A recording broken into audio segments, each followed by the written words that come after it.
जय शिवराय सगळ्यांना। स्वतःला इतकं बदला की समोरचा व्यक्ती जो तुम्हाला पाहणार आहे तो बघतच राहील, त्याला असं वाटेल की हा इतका आनंदी कसा काय आहे। समोरचा व्यक्ती आपोआप तुमच्याकडे खेचला जाईल, त्याला वाटेल याच्या सोबत आपल्याला आपला वेळ घालवला पाहिजे, याच्या सोबत आपल्याला मैत्री केली पाहिजे। हा व्यक्ती इतका प्रसन्न, इतका आनंदी कसा काय असू शकतो आणि याच्याकडून घेण्यासारखं भरपूर आहे। तर याच गोष्टींकरता आपल्याला आजच्या व्हिडिओमध्ये काही गोष्टी बघायच्या आहेत की या गोष्टी तुमच्याकडे असतील तर तो समोरचा व्यक्ती तुमच्याकडे आपोआप खेचला जाईल। चला तर मग लगेच व्हिडिओला सुरुवात करूयात। पहिली गोष्ट आहे ती म्हणजे तुमची स्माइल।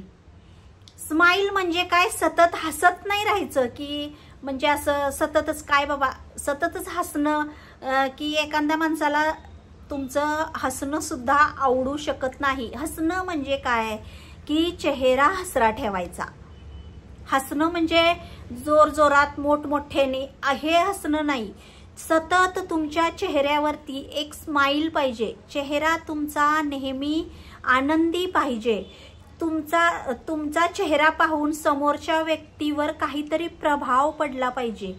समोरच्या व्यक्तीला तुमचा चेहरा, तुमची स्माइल, तुमचं हसणं बघून आनंदी वाटलं पाहिजे, छान वाटलं पाहिजे। त्यामुळे तुमच्या चेहऱ्यावर सतत स्माइल, तुमचा चेहरा हसरा पाहिजेच पाहिजे। त्यामुळे काय होईल, समोरचा व्यक्ती त्या व्यक्तीला असं वाटेल हा व्यक्ती माझ्यासाठी आदर्श आहे, कारण या व्यक्तीच्या चेहऱ्यावर कधीच दुःख नसतं, कधीच याचा पडलेला चेहरा नसतो। हा व्यक्ती सतत स्माइल देतो, सतत हसत असतो, हा किती आनंदी आहे म्हणजे त्या व्यक्तीला असं वाटेल। आणि तो व्यक्ती किंवा असे भरपूर तुमच्या आयुष्यामध्ये येणारे व्यक्ती तुमच्याकडे आपोआप खेचले जातील, ते तुमच्या मागे पुढे करतील। त्यामुळे तुमची स्माइल खूप महत्त्वाची आहे। आता ही झाली पहिली गोष्ट। दुसरी गोष्ट आहे ती म्हणजे कोणत्याही ठिकाणी वायफळ बडबड करू नका। जेवढी तुम्ही वायफळ बडबड कराल तिथे त्या समोरच्या व्यक्तीला बोर होईल। जिथं आवश्यक आहे तिथेच बोला, नाहीतरी काय, जसं आपल्या बोलण्याने आपण जगही जिंकू शकतो तसंच आपल्या वायफळ बडबडीमुळे आपण आपल्याच लोकांपासून दूरही जाऊ शकतो, एवढं लक्षात ठेवा। त्यामुळे ज्या ठिकाणी शक्य आहे तिथेच बोला, किंवा उगाचच एखादा टॉपिक घ्यायचा आणि त्या टॉपिक वरती लांब लचक वायफळ बडबड करायची, हे अजिबात करू नका। त्याच्यामुळे तुम्ही पुढच्याच्या नजरेतून तुम्ही उतराल, तुम्हाला पाहिजे इतकी किंमत राहणार नाही। तुम्हाला सतत तो माणूस, समोरचा व्यक्ती किंवा तो माणूस तुम्हाला टाळण्याचा प्रयत्न करेल। बापरे हा आला आणि चला लवकर निघूया, पटापट निघूया, कारण आला की याची वायफळ बडबड चालू होते। त्यामुळे तुम्हाला जिथे शक्य आहे ना तिथं मोजकच बोला आणि महत्त्वाचंच बोला। जितकं तुम्ही कमी बोलाल तिथे तुम्हाला मान सन्मान भरपूर मिळेल। पण उगाचच जर तुम्ही वायफळ बडबड करत असाल, एखादा टॉपिक घ्यायचा आणि त्याला रगडायचं आणि तोंडाचा पट्टा चालू ठेवायचा, तिथे तुम्हाला काडीचीही किंमत भेटणार नाही, एवढं लक्षात ठेवा। त्यामुळे ही दुसरी गोष्ट अतिशय महत्त्वाची आहे। तुम्ही कुठेही असाल, बाहेर, घरात, ऑफिसमध्ये किंवा अजून 4-4 मित्रांमध्ये, लग्नात, पार्टीत, असे अजून बरेच ठिकाणं आहेत की जिथं तुम्ही स्वतःला कंट्रोल करू शकता। वायफळ बडबड अजिबात करू नका। आता ही झाली दुसरी गोष्ट।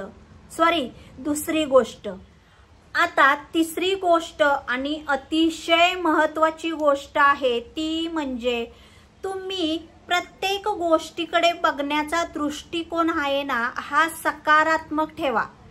म्हणजे कसं असते माहितीये का, सकारात्मक दृष्टिकोन म्हणजे काय, एखादी आपण कामगिरी बजावतोय किंवा एखादी आपण गोष्ट करतोय आणि ती गोष्ट माझ्याकडून होईल की नाही होईल, की बाबा असं होईल का, आपण ह्याच्यामध्ये सक्सेस होईल का, आपल्याला ह्याच्यामध्ये यश येईल का, की आपण ह्याच्यामध्ये डुबून जाऊ का, आपल्याकडून ही गोष्ट शेवटपर्यंत पाळली जाईल का, किंवा आपण या गोष्टीचं पालन करू का, किंवा ही गोष्ट आपल्याकडून होईल का, मी माझ्याकडून याची तयारी करता येईल का, मला ही परीक्षा देता येईल का.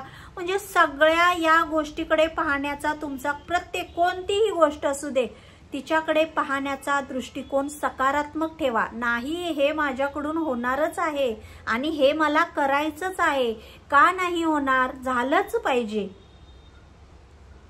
जर तुम्ही कोणतं काम हाती घेतलं आणि तुम्ही ते 10 लोकांना माहिती आहे की तुम्ही ते काम करताय आणि ते काम तुम्ही मधूनच सोडून दिलं, तर तिथं ते लोक तुमची हसतील, तुमच्यावर हसतील, तुमची 4 चौघात इज्जत काढतील, की म्हणतील अरे काय ते काम घेतलं होते ह्यांनी आणि ते अर्धवटच टाकून तसाच बसला, परत याच्याकडून एकही काम धडाचं होत नाही, असं तुमची टिंगल उडवली जाईल. त्यामुळे प्रत्येक गोष्टीकडे कोणतंही काम असू दे, अगदी लहानातलं लहान काम असू दे किंवा मोठ्यातलं मोठं काम असू दे, या कामाकडे बघण्याचा तुमचा दृष्टिकोन सकारात्मकच ठेवा.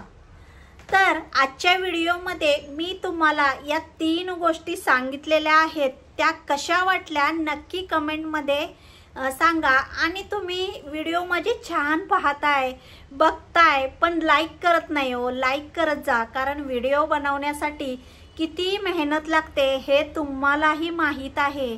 त्यामुळे प्लीज सगळ्यांनी व्हिडिओ पाहताना लाईक करा आणि आपल्या चॅनलला सबस्क्राईब करायला अजिबात विसरू नका. जय शिवराय.